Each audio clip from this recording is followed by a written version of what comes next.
მე ისევ და ისევ ყოფილი მსჯავრდებული გრევა შაინზე გახლავართ.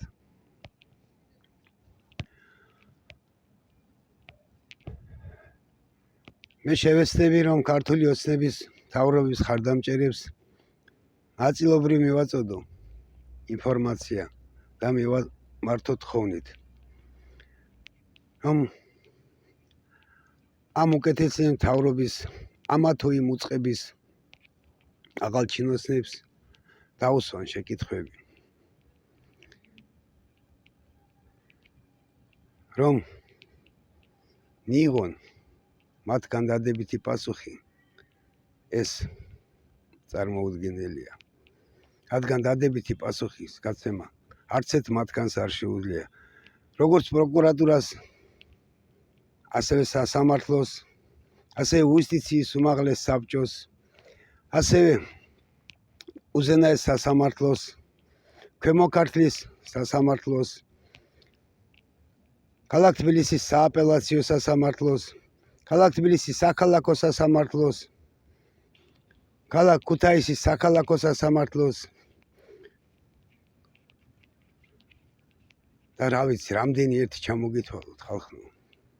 ქალაქ ბათუმის საქალაქო სასამართლოს, ქალაქ ბათუმის სამმართველოს, ქალაქ ბათუმის პროკურატურას, ქალაქ ბათუმის შინაგან საქმეთა სამინისტროს. არ ვიცი, რამდენი ყველა ჩამოსახ. ყველა მათგანის აქ აღწერა შეუძლებელია.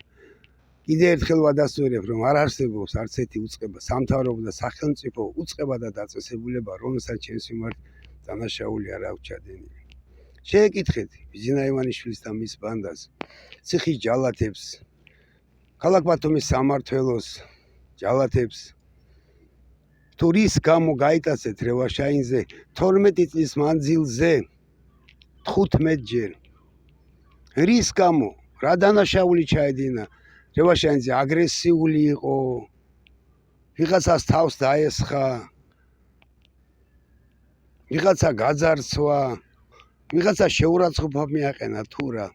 მე შევეცდები რომ როგორც ქართული ოცნების ხარდამჭერებს, ასევე ჟურნალისტებს და ევროპარლამენტარებს ეს ჩემი ერთ ჩაწერილი ვიდეოები, ანუ ის სიმართლე, რისით თქმაც მე მინდა საზოგადოებისთვის და მთელი სამყაროსთვის გაცნობა, ნაწილ მოგაწოდოთ ვიდეო ჩანაწერების მეშვეობით.